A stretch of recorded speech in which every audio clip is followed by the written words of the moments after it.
So I've never been to a Disney World or Disneyland or anything like that, but I remember when my cousins when they went for the first time, I specifically gave them money for them to bring me back a Gonzo and a Rizzo. This was probably early 2000s or so. There was no way of getting anything like that, and it was this is perfect. I could finally have these characters that I love. So it's weird. Being in Britain, I always expect that Americans just live in Disneyland.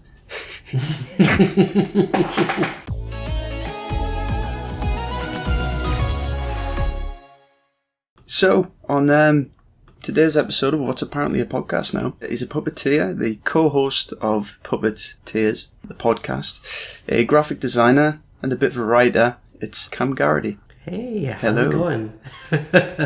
Very glad to be here. Quite well, as in the pitch black darkness outside.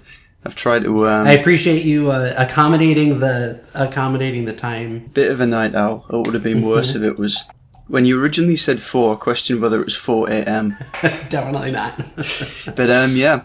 So Cam, currently you mentioned that you work in a university. Could you sort of talk about what you're doing at the moment there? And yeah, I am the associate director of branding and design for Damon University here, which is where I'm at. And kind of anything with the Damon logo comes through our office in one way or another, whether or not we make it or approve it. So it'd be safe to say you enjoy doing what you are doing. I love it here. Yeah, I went to Damon, so I have a real connection to the place and a lot of the faculty and staff.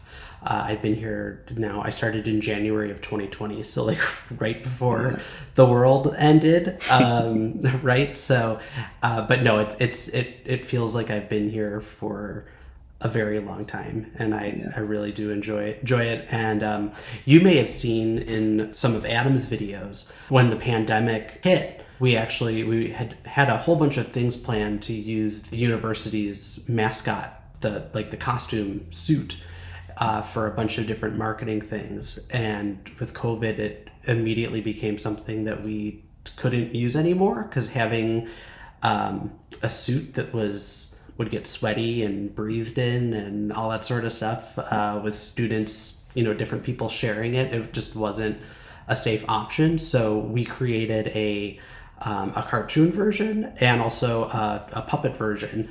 Then Adam helped build I shouldn't say help build. He did build a beautiful, beautiful puppet that we had used for quite a while, and you get to pull in different aspects of all the different things that we love. And a day job can sometimes be a little monotonous and stuff, so you gotta find ways to make it exciting. During COVID, that was when I got started with the channel. It's weird how that sort of affected the way things went and the way, creative people went about things. But I was at uni at the time, and that's how I ended up doing this, because stuck in the house.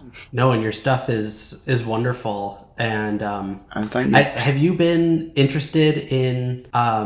You've kind of been a lifer when it comes to the Muppets and puppetry and stuff, right? Because the channel really started because of you talking about the Muppet characters. Yeah. So it was... my sort of history of the Muppets was the 2011 film, which to you probably doesn't sound that long ago. It kind of wasn't, but I was quite small then, so I'd subsequently found out about the whole Kermit controversy thing, and that was where it started. Yeah. No, it's great stuff. I've been following your channel for a while, so it's great to hear that from so many people, because it was unexpected, and you have all these nice comments and stuff, and you see actual people, and it's wow, that's nice. So flipping that over, I'd like to sort of ask your history with the Muppets, which from what I gather is quite extensive. I know Adam mentioned that he didn't get into the Muppets until later in his life. I came out from utero, basically, practically obsessed with the characters. No, it was, my mom was a big Muppet person, so I think, like most parents do when they have a young kid, especially back in the 90s when there weren't as many children's franchises to draw from, but like you kind of, you steer your kid into, gosh, I really hope you'd watch this as opposed to Barney or Lamb Chop or some of the other things. I watched those too. I loved it all. But anyhow, so yeah, I had Sesame Street stuff all over my house, and it was on the VHS tapes, and a lot of my toys were Sesame Street and Sesame Street puppets and Muppet puppets. And also at the time growing up that I was, starting to really get into TV, you could watch the Muppet Show and Muppet Babies on Nickelodeon, and then switch the channel over to PBS and watch an hour of Sesame Street. So it was like hours a day on television where you could watch all this great puppetry stuff. So I just ate it all up. And I was in middle school at the same time that the Muppet Show was celebrating its 25th anniversary. So that was all of the great Palisades toys and a lot of coffee table books and different things. Like it felt like at every age that I was at growing up, there was new stuff that was coming out to help nourish the interest in the Muppets that I had, whether it was as a collector or a fan of just the characters in general, or trying to learn more about the behind the scenes of things. It was just a lot of good timing. I've been thinking about that recently, about, well, being a bit of a collector myself, you might be able to see how much merchandise and stuff like that, and promoting brands, as well as the actual thing, how much that, enhances the whole experience, like a multimedia platform thing. Yeah. If, you grew up watching the Muppets and then you were able to go out and get one. When I saw the Muppets, I went to the Disney store and got a Kermit, straight away.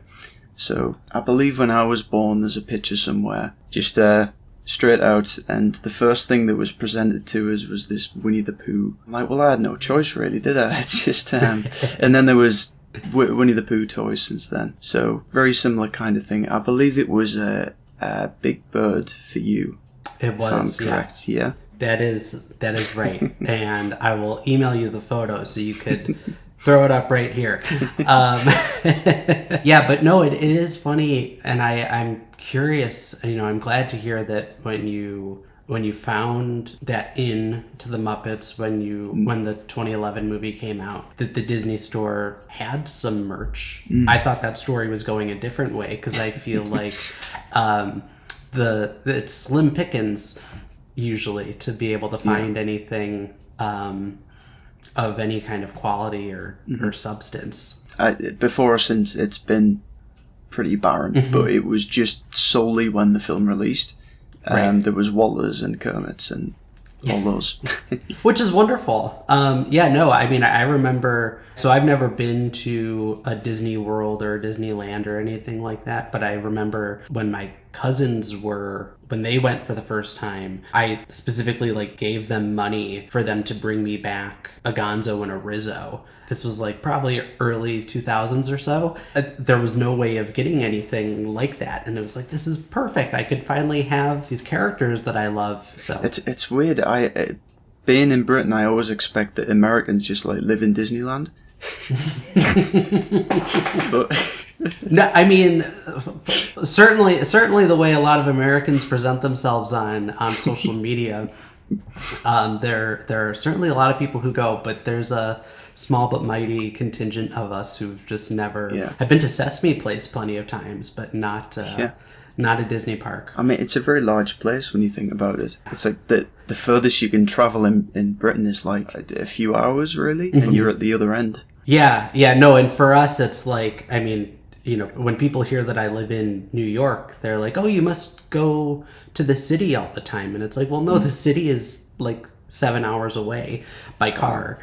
And that's probably, outside of flying, that's the quickest way of getting there. So it's just, So another thing kind of tying in with the Muppets, I know you've done a bit of writing and I believe spec scripts that you like to do in your spare time.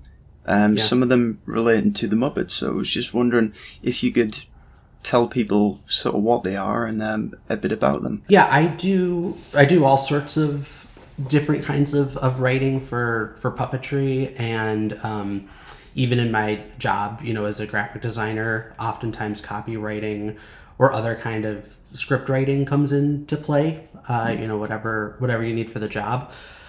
But a couple years ago now, I had an opportunity to meet with Joey Mazzarino over when he was still the head writer at Sesame, and it was not an interview, but it was kind of just a meeting. I get to know you.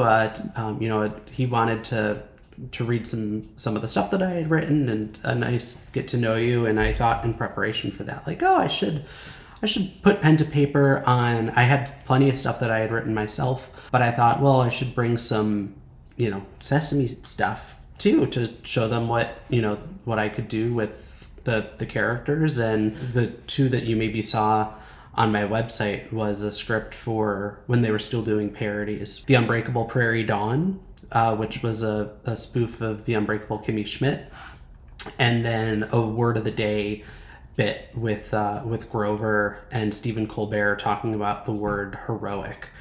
And for both of those things, it was kind of just, I knew two big staples of the show were those parodies. And at the time, it was April, I think, of 2015. So Kimmy Schmidt had only been out for, I think, a month, maybe a month and a half. It had not been out for very long. And I was just obsessed with the show. I knew that Joey had a relationship with Tina Fey, because at that point I think he and Matt had already done some stuff with 30 Rock and other things like that. So I was like, this show's been on my mind. I could so easily see Prairie Dawn being dropped into to it. I did a music video when I was in college. It was a song parody, and this was also in the binder that I showed to Joey, and I just, instead of saying that it's just a character song, I was like, Elmo could sing this, right?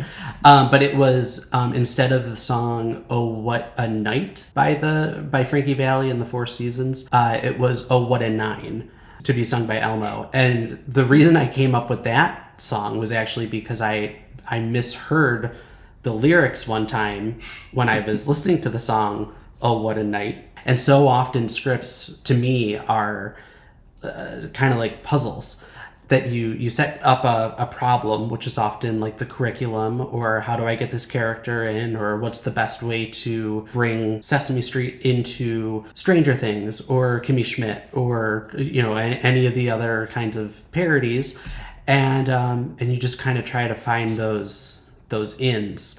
So that's kind of the process. What I will say about all of that is that when I met with Joey, because I was showing him scripts for Sesame Street, which was the show that he worked on, he was not able to read those because it was a issue with, I don't know if it's so much legality, or they wanted to make sure that like if you're pitching to be a writer for Bob's Burgers, you don't bring spec scripts of Bob's Burgers. You bring spec scripts of The Simpsons or Sesame Street or whatever. So if you ever have that opportunity, or anybody who's listening, if you go to Sesame Street to maybe meet one of the writers there, bring your Bob's Burgers scripts, not your Sesame Street scripts. But so that was a couple years ago, and that's what's on my website still. I should probably update some of that stuff because it was a while back. But I do continue to do other kinds of Muppet spec scripts. Sometimes it's just little scenes. Sometimes it's based on little bits that I've seen the performers do in in outtakes and other things, and I kind of just build around that. I have an example of behind the scenes of the Muppet Show, and it's Jim and Frank doing a bit about Fozzie finding out that there are bears that are funnier than him. And so I thought that it would make a good scene for like a Muppet movie. if they ever like, oh, the Muppets get famous, right? And so they have to start auditioning different bears to be the Fozzie in the different countries. So they walk into a room and it's just like Fozzie in a sombrero, Fozzie in, dressed up in all these different, sort of to match the culture of the different areas, including like, someone from Game of Thrones, so they could speak Dothraki or whatever, like, and just be. So I'll do things like that sometimes. I'm working right now, in my spare time on it's called The Muppets Assembled, and it's what if the Muppets did a superhero movie. It's almost surprising, like I think, that hasn't been capitalized on yet, given the, that this sort of. I agree, weird. and I'll just say this here because Muppet Studios is free to have this idea, and but I'm whatever. But I just love the idea of Walter being very. Like that he knows the whole time that they're in a Marvel movie, or like a Marvel-like movie, so he's pointing out all the different, like, I bet there's going to be a sky beam. I bet there's going to be a sky beam at the end of this, and like stuff like that. But then also him saying like, well, we got to stick around for the end credits, because there's going to be a tease at the end of the, like, all this stuff, and then it's him kind of just waiting with Scooter. And they're in a black room or whatever, and it's the black void, right? And he's like, no, come on, we gotta wait. There's gotta be something. And then they're like, oh, I guess nothing's happening. And they walk out, and then a little sliver of a door opens up, and it's Skeeter. In puppet form, and it's like that's how they bring Skeeter back into the Muppets, is this so yeah, if anybody from Muppet Studios listening, that one's free for you. I love how you used Walter for that as well, because I always find it like since the 2011 film, it seems to me like he's a very specific character because he is the audience, and they haven't done an awful lot with him. But I love that idea of him being, knowing what's going on. Yeah, and I think, if you think about the 2011 movie, right, like what purpose did he serve? Like you said, he was a weigh-in for the audience. He was kind of, especially for a lot of the fans watching, they saw themselves in that. And I think, Peter has continued to do a funny job.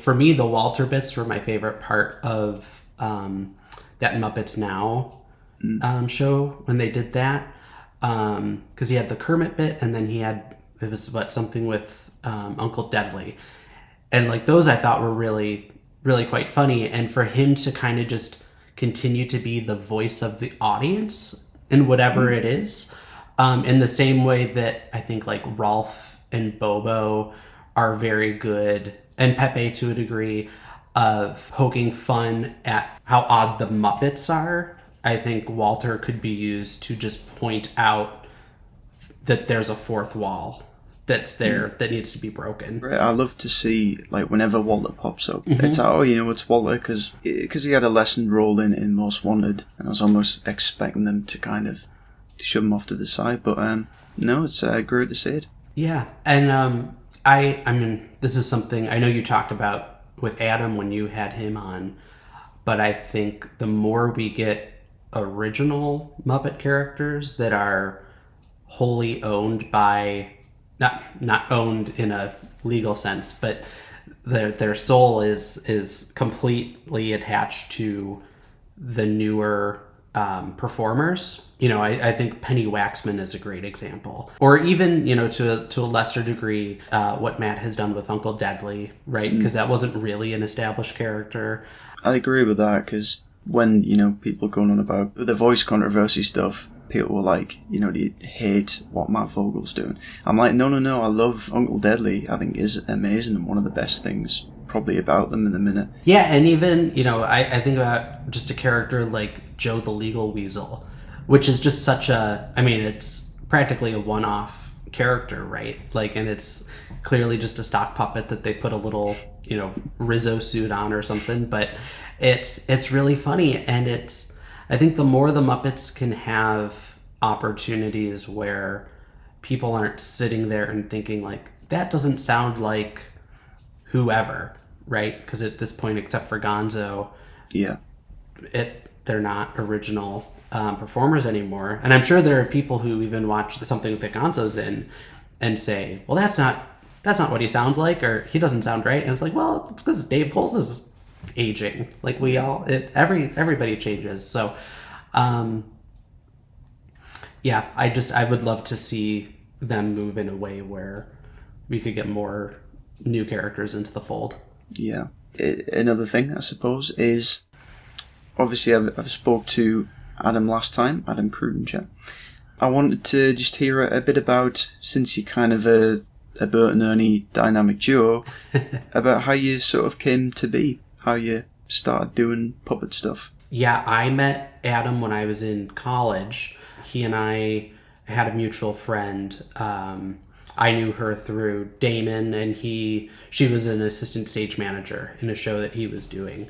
Him and his buddy Zach, our buddy Zach. They were in the show. There were a few puppets in it, and she was like, oh my gosh, my friend Cam would love to see this stuff.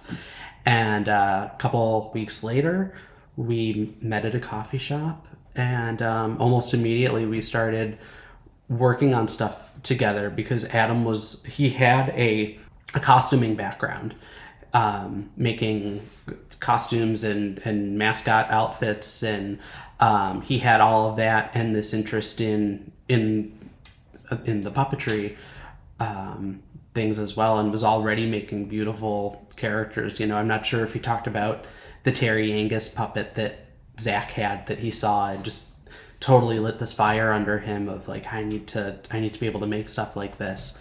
And so he was already well on his way into all that. And I think when we were able to finally, start teaming up and working on things together, we were just able to take each other further because he had skills obviously that I didn't have, and I was able to, bring some of the things into the fold that I had specialties in, and we've just made a really good team, and we maintain that we always do our best work together, whether it's a podcast or a commercial or short films. It's being able to collaborate and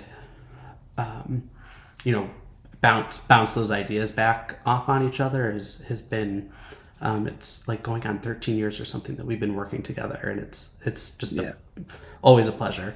Yeah, it's interesting because as with some of my friends and that mate and things, you often find that your visions don't exactly align necessarily. You might not, in fact, it can be very different, but that can sometimes complement each other. Yeah, and I've said this in other places, but my favorite thing has always been, and Adam and I used to fight a lot, because I always thought I was right and he always thought that he was right, and thank goodness that's kind of mellowed as we've both aged and matured, and because no one needs that, right? But there would be times where we'd be arguing with each other, and at a certain point we'd flip, and all of a sudden he had convinced me of what he thought was right at the same moment that I had convinced him of what I was arguing for.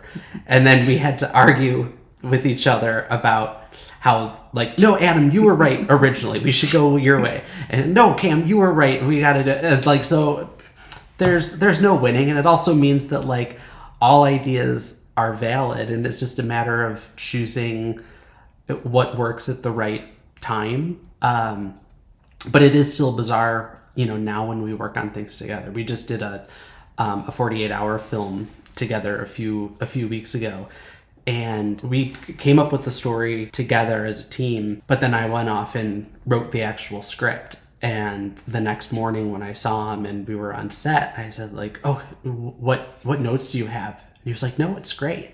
And I'm like, no, what do you mean? You're supposed to beat me up now. And he's like, no, it's really, like, it works really wonderfully.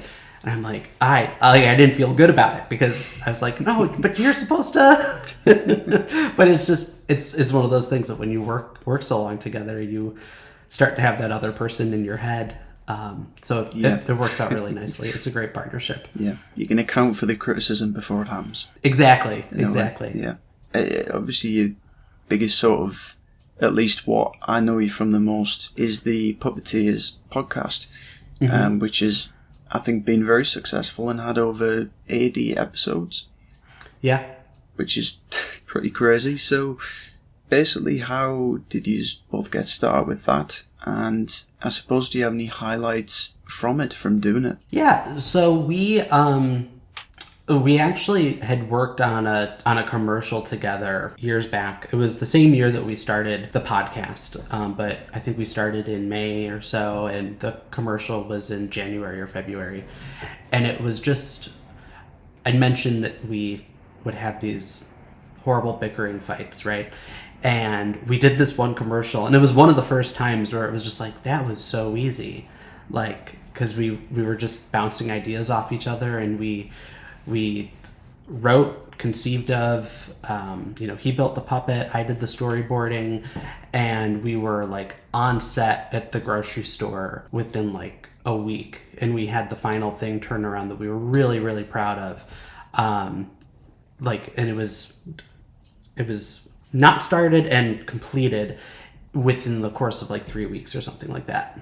And we got really excited and said, like, we gotta capture this somehow. We gotta do a thing where we kind of have these parameters set up, but we're just creating on a regularly, whether it's a monthly or a weekly or something that just gets this creative energy out, and kind of capture that lightning in a bottle that we felt on this commercial for kickballs, of all things.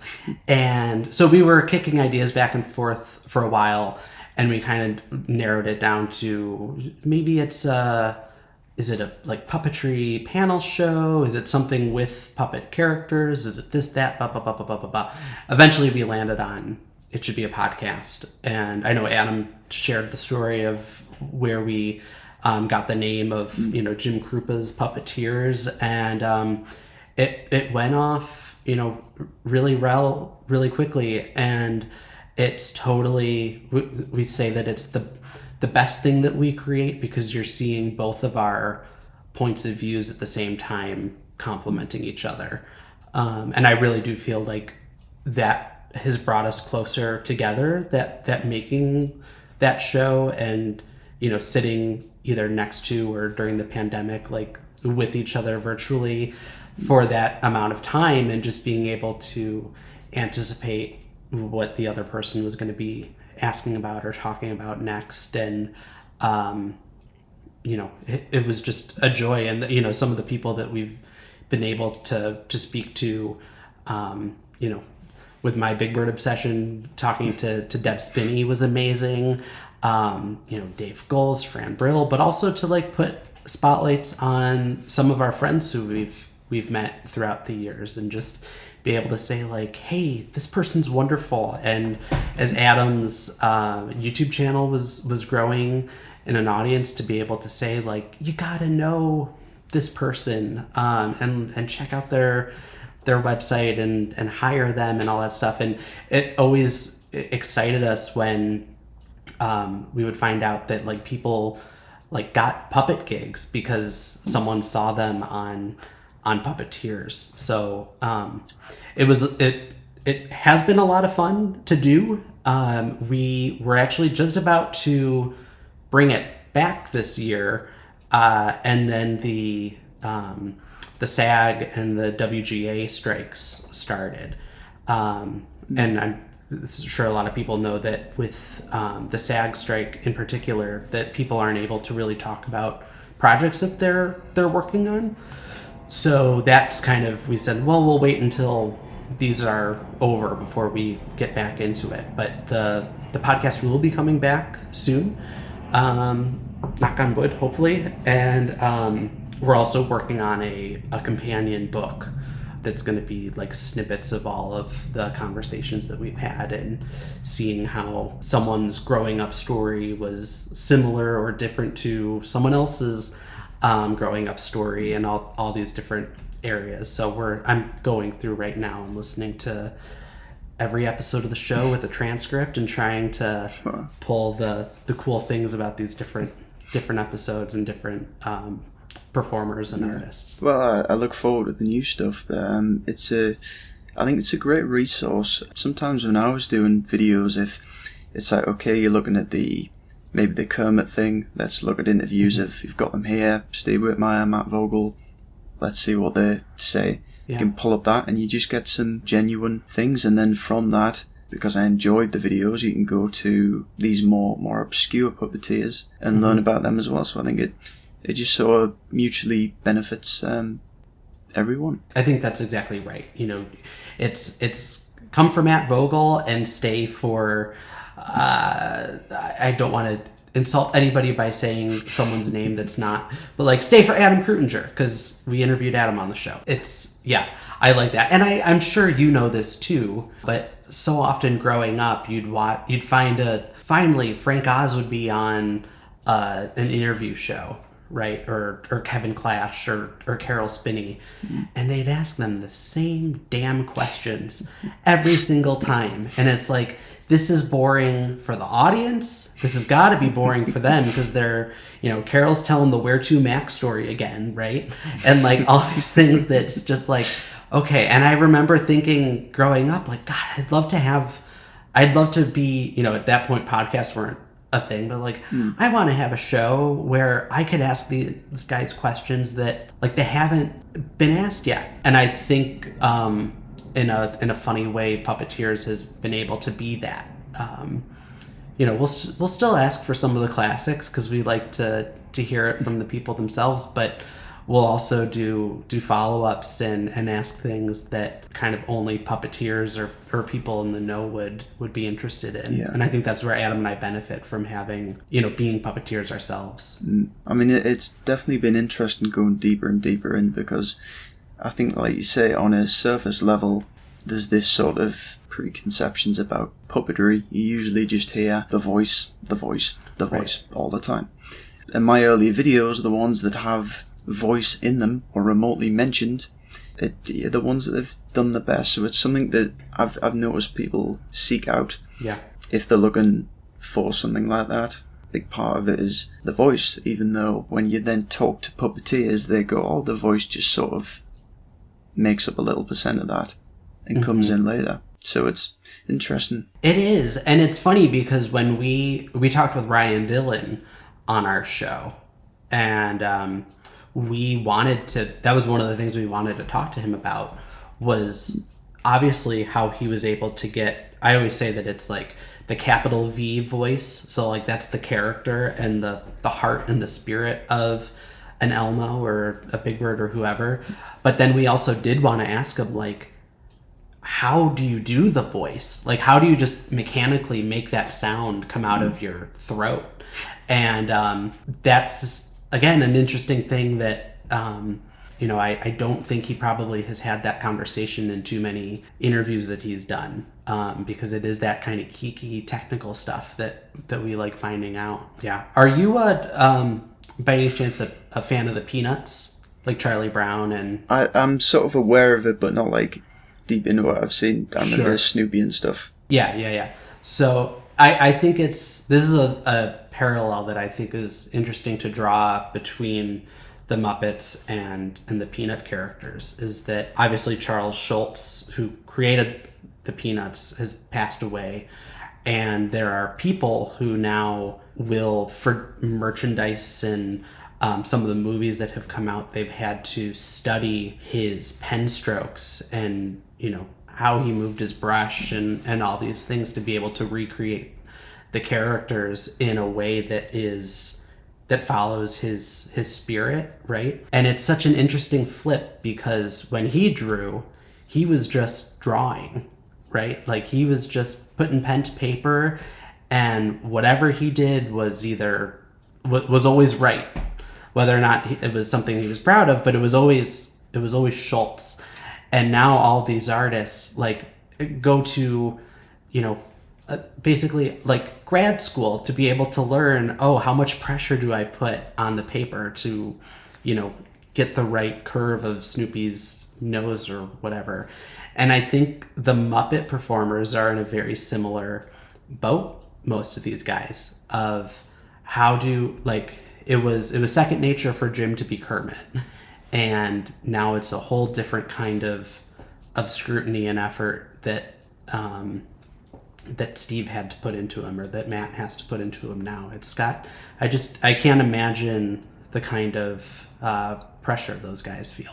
Yeah, I think that's a great comparison, just there. And I've heard before as well that idea of studying Jim and the way that these performers went on to try and anticipate how they might have performed the characters. There's very many layers to it, you find out, I think. Yeah. It's like I've done stuff on Wallace and Gromit, they're a UK thing. And oh, yeah. Claymation characters, as far as I know, it's the same guy, that Nick Park, who invented them, does the models and stuff. But then there are subsequent people being trained to do it, and they replicate the same thing. To me, it's indistinguishable, so it's about carrying on that sort of legacy in a, I suppose, a natural way. But something that I came across as well was a very old something that you did. There's something that I'm supposed to be. Oh, yeah. Play. You dove deep. I went down and that popped up. But I was really, really impressed with your Kermit, and specifically the voice. Like, it's a... How do I put it? It's almost like when people say you do a good Kermit voice, it's usually the, you know, how deep in the throat you can go. But there was something about the tone of your voice that was almost identical to Steve's Kermit. And I don't know if that was intentional. No, it was me trying my best. So a little background for anybody who yes, please do. So when I was in my sophomore year of college, I was obviously, you know, a rabid Muppet fan. I had just become a theater minor the previous semester and had this growing interest in exploring different styles of puppetry. And I had also, not too much before, read Michael Davis's Street Gang book, which got into, I don't know, have you read it before? I have not yet. It's a one on the list. But it's the history of Sesame Street, right? It's the history of Sesame Street, yeah. And it goes into particular detail about the Jim Disney deal with Michael Eisner and Jeffrey Katzenberg, and how he was really trying to protect the Sesame Street characters from that deal, which I thought was really interesting about how he didn't want the characters to become, basically mascots for a company, right? So I had that in my head, and then right before the semester started in September, I got sick and was just kind of laying in bed, and I decided to watch the Muppet movie and was blown away by the parallels between the whole Disney deal and Jim not wanting his characters to become, you know, props for a corporation, and this whole movie about Kermit running away from a big business Michael Eisner type, trying to make sure that he is able to follow his dreams and make people happy, and not be a mascot. And I was like, oh my gosh, these two things parallel each other in such a wild way. And so I told this to my theater professors, who hate the Disney company, and what they more so, you know, I say that in jest, but like what the company stands for, right, is like a big brothery kind of whatever. And so they were like, you gotta tell the story. And at first it was going to be almost like a live documentary, and I think that came from having just read the Street Gang book and thinking like, this would just make a really cool dramatization. And then it sort of slowly became like, well, what if you mixed like Jim Henson and Shakespeare's The Tempest and put everybody on this island where the Muppets are real, and Eisner and Mickey are like pirates that have come to take the magic away. So that was something that I'm supposed to be. And I played, because the Muppets were real living creatures, not puppets, but for the purposes of the play, all the characters were puppet props, whatever, that we performed. And I did the Jim characters. I played Kermit and Ernie. Remember yesterday? Oh boy, just yesterday. Fozzie told a funny joke. Huh, we never thought that was gonna happen. Your original question was, did I try to sound like Steve? I think just where my voice was from a register standpoint, and also I think that was in 2011. So like right in the heart of Steve. I mean, I as much as I watched Jim growing up, Steve was kind of my Kermit for a lot of of growing up. So I had that sort of higher register both naturally and also in my head. So it was very well done. Yeah, there was the one time that I tried it with the puppet. Yeah, and I was interested. What came out, I think, was more akin to Steve's stuff, but it's I suppose really an amalgamation in my mind of what I perceive Kermit as, which is quite interesting. Jim had this very, I don't know, have you ever heard another voice that's similar to Jim Henson's? It's a very unique voice, I think. No, it is a very unique voice. Just his normal speaking voice, which is very similar to Kermit's. There's a little bit of a southern drawl in there, a little bit.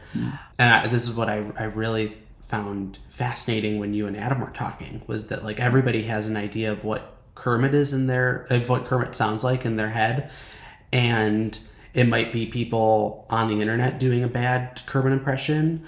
They may have seen Something I'm Supposed to Be, right? Or they watched like Family Guy and they hear like, that's what we say, is that everybody has a Kermit and none of them really sound like the original. I've only heard a handful of Kermit impressions that sound anything truly like Jim. I remember when the Muppet Show came out on Disney Plus, like a lot of people did, I tore through all those episodes again because it was just like, this is great that they're all or almost all here.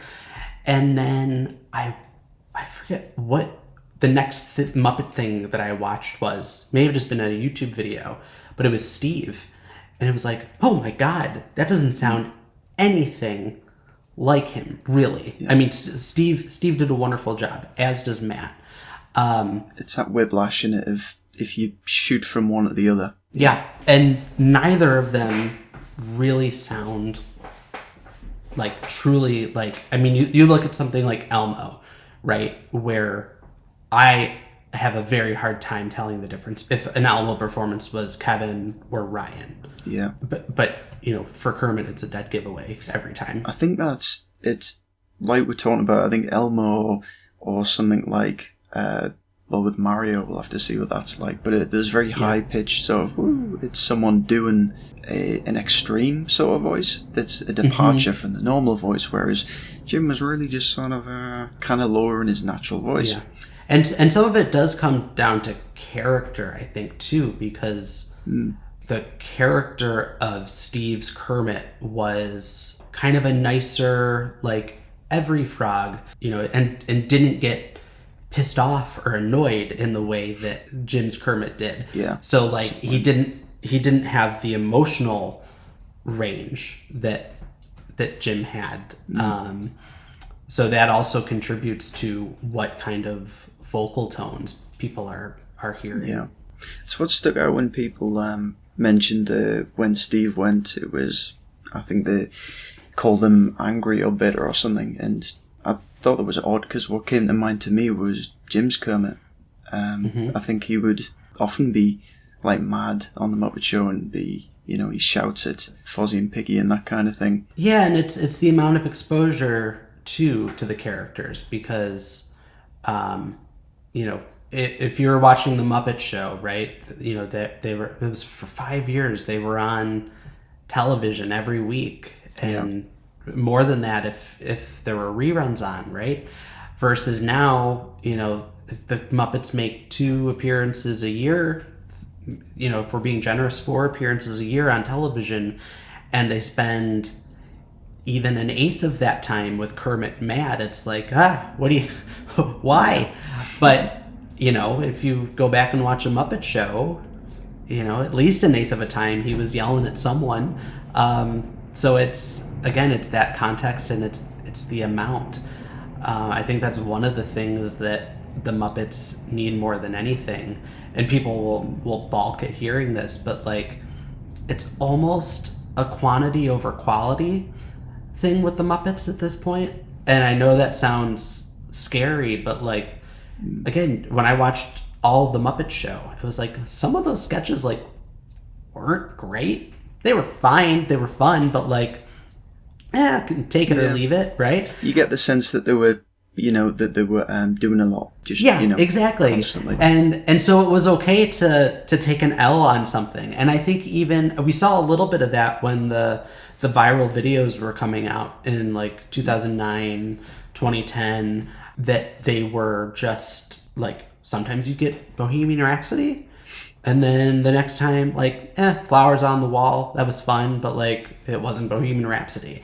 But you knew every month there was going to be a new thing. Yeah. And I like when they are just consistently around doing something more than just like talking into the camera, just being there and being in the public conscience. It's an interesting I'd sort of agree with that. It's like when I first got into the Muppets, my dad grew up with it in the 70s, the Muppet Show. So when I mention it, it's like, you ask all these questions. It's like, oh, what are the Muppets? Like, are the Muppets a big thing? And his response is like, yeah, the Muppets are huge. Everyone knows the Muppets. And that's just it. Yeah. So that's how they're sort of viewed on a sort of general level. But it's interesting, what people's perceptions of Kermit and the fact that the Muppets officially did online videos that did very well, like the Bohemian Rhapsody one. But now you have these unofficial videos, the parody ones that we talked about, that are doing much, much better than the actual Muppets. So, as I did with Adam, I think it's just interesting to talk about. Were you aware of this stuff and got any thoughts on them?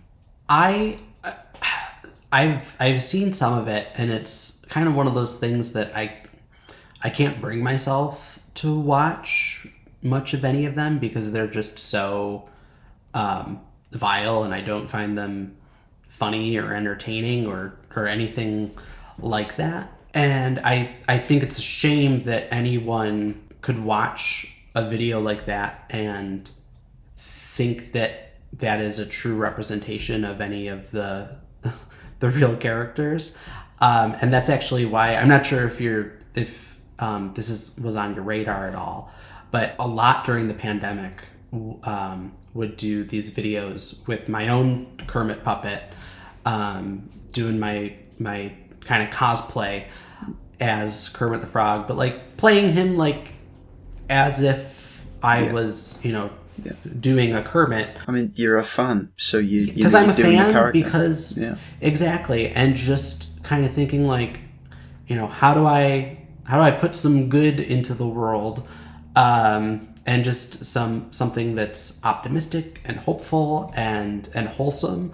And I would get all these comments of people who would like get to the end of a 45-second video and just say like, gosh, I was expecting that there was going to be a joke at the end, or that there was going to be something that he was going to like start negging me or being offensive or any kind of, to follow in the footsteps of some of these horrible videos. And it's just which makes perfect sense when you think about it. It does. That's absolutely right. And it's just like, no, not in my corner of the internet. If people are if I'm gonna waste people's time watching these videos, they're at least gonna get as true a version of Kermit that I could put out there. That's why it's such a shame, because you've got these genuine, like yourself, people who have gotten Kermit puppets or whatever and want to sort of spread that, just sort of the joy of puppetry and do that, because of. I mean, from what I understand, fair use, right? On the internet, you're allowed to do parodies and stuff like that. As of now, it hasn't been intercepted by Disney that I know of.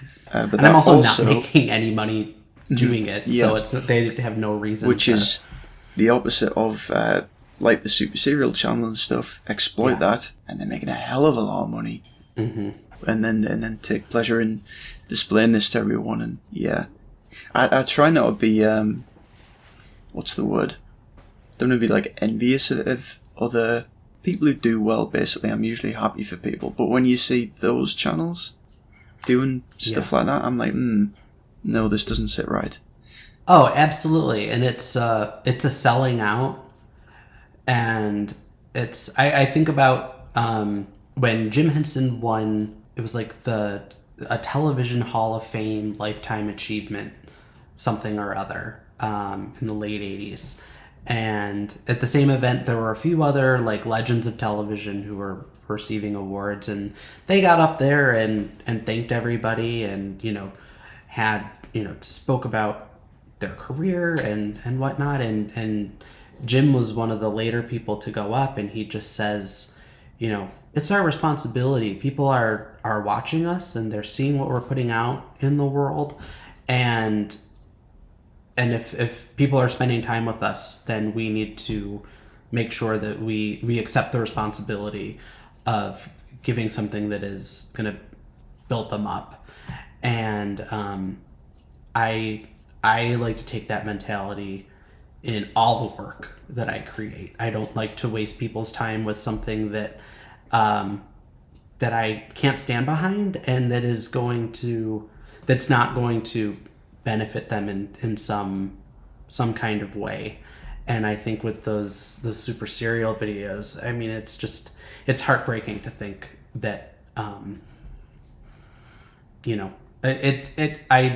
with you that it's not a jealousy, but it's a disappointment. Like, gosh, I wish that you didn't have to be sensational to get people to follow you. I'd almost be interested to talk to those guys, because I'm sure that none of this is on their radar. I could only hope that none of this is on their radar. That they just they grew up with Muppets as a kid, maybe, and they found the toys at a toy store and were like, let's run with this, as opposed to anything beyond that. I could only hope. But yeah, it's a greater problem, I suppose, of when you mentioned Jim. Obviously, kids in the 90s and 2000s, I think, was lucky enough to sort of catch the end of television and entertainment that was actually very well thought out and made for kids. Whereas now, if I see any small kids, I don't know about you, but the first thing I usually see is a parent hand them a phone and they sit on YouTube. And it's originally I thought, wow, look at that 3-year-old typing on the phone. That's impressive. But then you look what they're watching, and it is these things, and like horror things, and just unofficial, crude thing. And I'm like, that's interesting. Like, do you not know what SpongeBob or something like that? And they might do, but it might be just what people have put on YouTube. It really can be, and I'm sure. I can say for certain that, like, when my parents would see me watch SpongeBob or The Fairly Odd Parents or whatever it was on Nickelodeon growing up, they were, kind of thinking to themselves, I'm sure, like, what the hell are my kids watching? To be fair, SpongeBob was a bad example, yeah. That was the next tier I remember in my childhood. Fair enough, but it was also, like, there was still an artistry there, and there were people who were, thinking, and I'm sure there were rooms where people were having, like, true creative, passionate discussions and arguments about what should go in those episodes. And now, when I have a young cousin, 7 years old now, but, when I was hanging out with her at 3 years old, she's watching, kids and their families open up boxes, like, just unboxing gifts and playing with toys, and it's like, what are we getting here? Like, this is just, it's bizarre. And I remember when it was a new thing, but it is kind of worrying now. Like you were saying with SpongeBob, I love those. There's a few video essays which go into, like, hidden meanings of SpongeBob, and you go, wow, like Steven Hillenburg, who made that, was a bloody genius, and what's on the surface incredibly stupid had all of these, and you think, wow, and you can appreciate and look back on that in the same way with the Muppets creates nostalgia.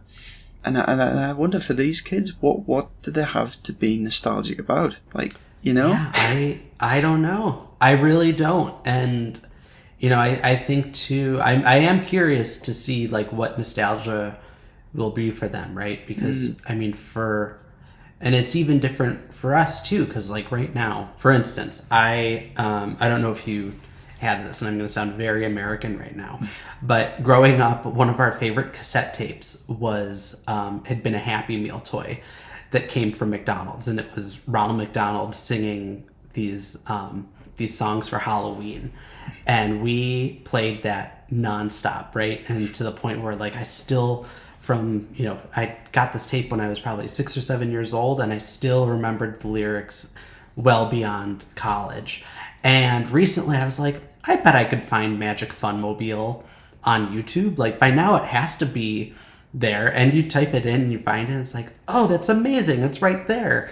But that's after years of not having access to it and not being able to find that tape. Or, you think about old specials and movies that, like, only just now are we being able to get our hands on them because we have things like YouTube or streaming or whatever. And unless a kid's favorite show was, something that was on Disney Plus that got poofed away, like, they're not going to have that because they're always going to be able to go to, one of this, YouTube channel or whatever and find it. And so I'll be curious to see, like, what form nostalgia will sort of take. Like, will it be apps like, oh, I was nostalgic for Flappy Bird because that doesn't exist anymore? Or I don't know. It'll be very intriguing to watch. Interesting that you mentioned Disney Plus, because I mean, you do graphic design, right? Mm-hmm. And I was thinking about this recently, is to just having streaming services and stuff, about how, like, little desire I have to watch the things. Growing up, you'd have the TV on usually.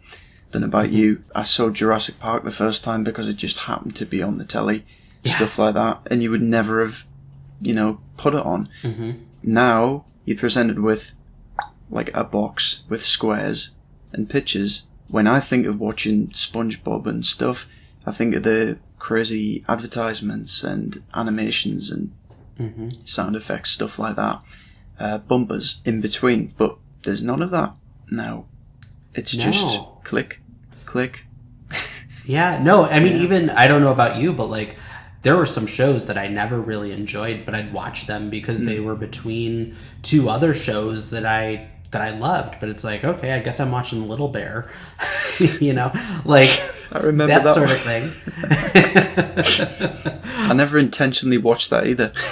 And no shade to Little Bear. It was a charming show. But there isn't that. And I mean, I guess maybe, if you have a sibling or something and you, like, okay, we'll watch Bluey once and then we're going to watch my show, or, whatever the case may be. But there aren't those opportunities to just channel surf, and you definitely lose something to that. Yeah, because it's a point where it's like, am I just being nostalgic about stuff, or is it real? But I think probably the best example of that is, like, the first thing I remember is The Lion King. We had it on a VHS, and that was kind of my first film. So I think I was pretty much forced to watch it on reflection, because in high chair there is The Lion King, you will watch. And not long ago I saw, it was a kid in McDonald's who had it on his phone, or the parents' phone, he had The Lion King on Disney Plus. And can you imagine what he was doing while watching the film? If you imagine the phone. I don't know. So the bar across the bottom, he was watching the film and just moving it backwards and forwards. So you could see Mufasa going up and down the cliff. And I'm like, what kind of, it was sort of funny, but what kind of cohesive story do you get from that? You don't. No, you're totally right. And it's, totally right. You can do that on anything. YouTube, Disney Plus. Yeah, absolutely. I thought you were going to say that they would tap it to see how much longer was left in the movie. Worse than I that. thought you were going there. Yeah. But you know, it's funny you say that because like, I don't know about you, but when I was growing up with VHS tapes, I don't know why we didn't fast forward, but like we would watch all the trailers and little interstitials that would play before, like the coming attractions before a movie. We never fast forwarded through that. And I don't know if that's because our VCR didn't have a remote, but like we could have gone up and just, you know, sped through it, but we'd watch that like was part of the movie. It's all the experience, yeah. That's right. Because we'll be going on about an hour, I think, if not more. Oh my gosh, yeah. To sort of close out, probably one of the most favourite things that I've seen you done is that TED Talk where you kind of come out onto the stage and talk about puppetry. And I was surprised because usually you seem, you know, like a just calm sort of reserved guy, but you confidently, I mean, at least you appeared confident out onto the stage with Scrap, the puppet. I don't know if you could talk a bit about what was going on in your mind at the time. Just sort of tell the audience what that talk was about, because I think it was very important. No, thank you. I'm glad that people are still finding that. Yeah, that was TEDx Buffalo in 2013, and it was talking about just the power of puppetry was the name of the presentation, and trying to get people to understand the significance of specifically the Muppet Show type characters, but you know, it applied for any kind of, you know, whether it's Audrey 2 or Alf or honestly like even Barney or other characters that allow us to accept a fantasy that coexists with us in our real world, and how powerful and interesting that could be. There was something certainly very exciting to watch, like if Jim Henson went on the Tonight Show and brought Kermit out, and you know, he kind of sat on Jim's knee or on over someone's shoulder, but you saw them in the two shot, right? But then pretty much after Jim passed, they stopped doing that. So if it was Kermit, or if they had to promote a Muppet movie or a Muppet show or something like that, it would be Kermit on the couch, and we just accept that now, right? To the point where people don't know who the performers are until they get fired and it becomes a whole thing, right?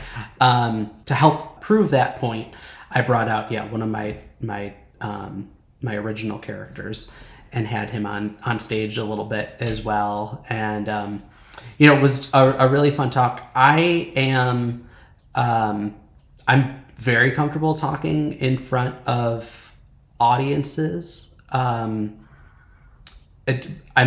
probably like more comfortable getting up and talking about myself and my passion in puppetry than I am if I had to like perform in a show, just because I feel so passionate about this art form and why people should spend their time learning about it and being entertained by it. So that came very easily. Also, because my TED Talk, we had 18 minutes for my presentation, and when I first wrote it, it was like a 20-minute long presentation. So I had to cut it down, but also then just like kind of speed it up and whatever. So I was so like nervous and over rehearsing for that I literally I recorded the talk and would play it to myself at double speed while I was like showering and brushing my teeth in the weeks leading up to that, so that I just knew it forwards and backwards, to the point where I knew like, okay, if I'm not talking about you know, Batman by the time we're at the 15-minute mark or whatever, like then I'm, you know, going too slow. So it was, I very much over prepared for that. And I'd love another crack at the TED stage or another kind of thing like that, because I do wish I watch it now and I'm like, gosh, I was so kind of stilted and not fully myself. And I'd love to, you know, now with, you know, that was 10 years ago. would love to take another swing at it and be a little more comfortable up there. I thought it was great, the way it was something that I've thought for a while, the whole Muppets and puppets being real and tangible. And it's one of those things where you can go, oh, I agree with that. Thinking now we should do one on the bloody, on these Kermit videos.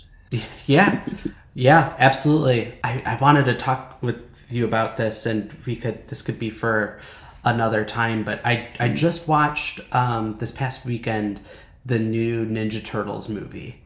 And as I'm watching that, and I did not grow up on Ninja Turtles. This movie was probably some of the first Ninja Turtle stuff I had ever seen. But I'm just sitting there kind of thinking, like, I wonder what would have happened if instead of the Muppets approach, where it's this, one performer, one character, lineage passed down, all, whatever.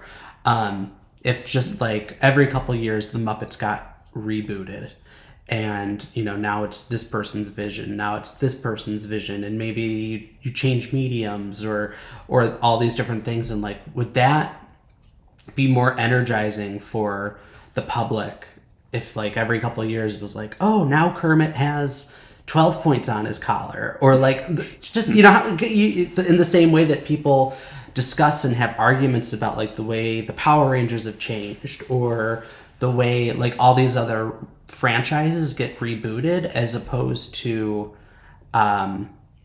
this constant thing of like, oh, the Muppets aren't what they were when I was a kid. It's not my Kermit kind of thing, which you'd still have, but it just made me think like that would make a really good like panel discussion with a bunch of people of just like what would be if they took the Batman or the Ninja Turtles approach to. It's another good one, I think.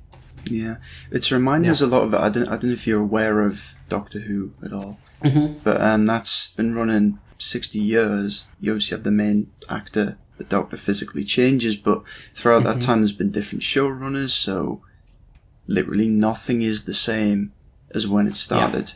And you've got these eras and stuff like that, which is exactly what you mentioned there with the Muppets. Could it work? I don't know. It'd be interesting.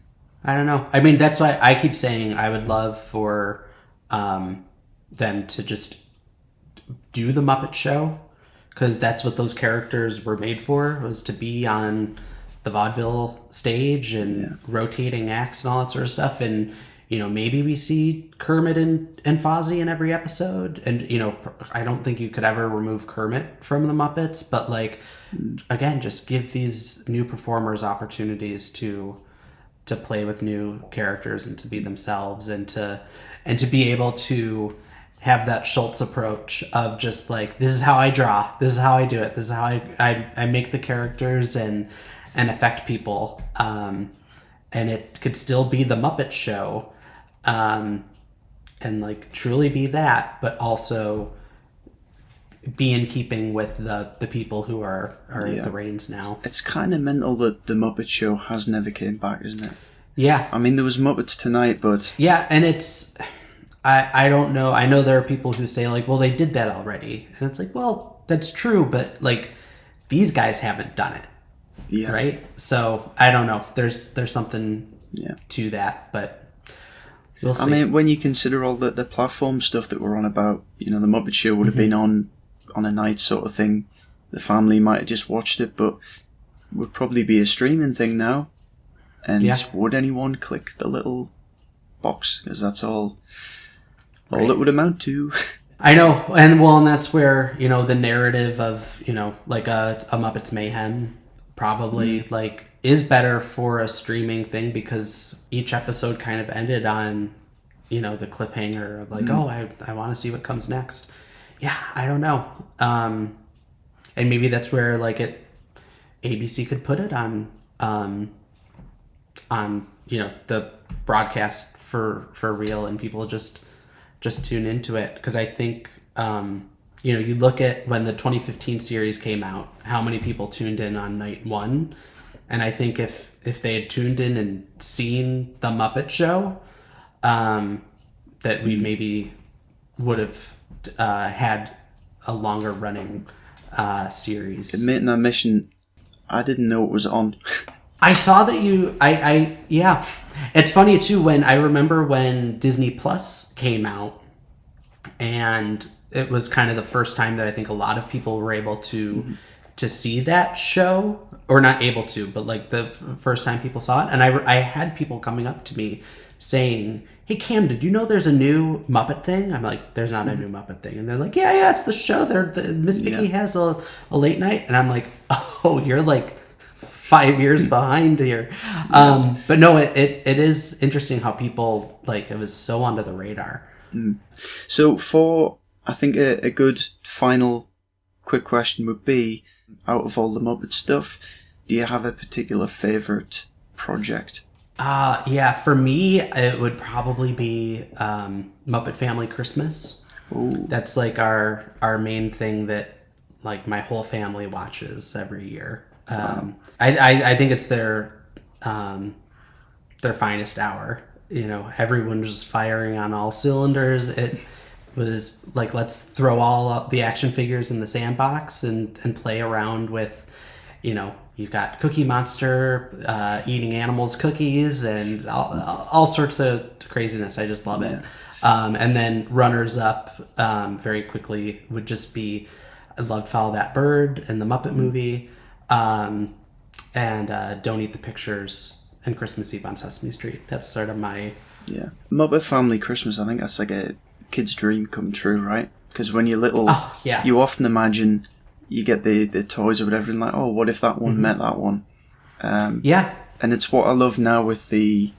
obviously, all of it's not great, but sort of the Spider-Man multiverse thing. It's the kind of thing you'd imagine as a kid, and it's very cool to see. Absolutely. It made me so mad because it was one of those things we had on VHS growing up, but a lot of my friends didn't.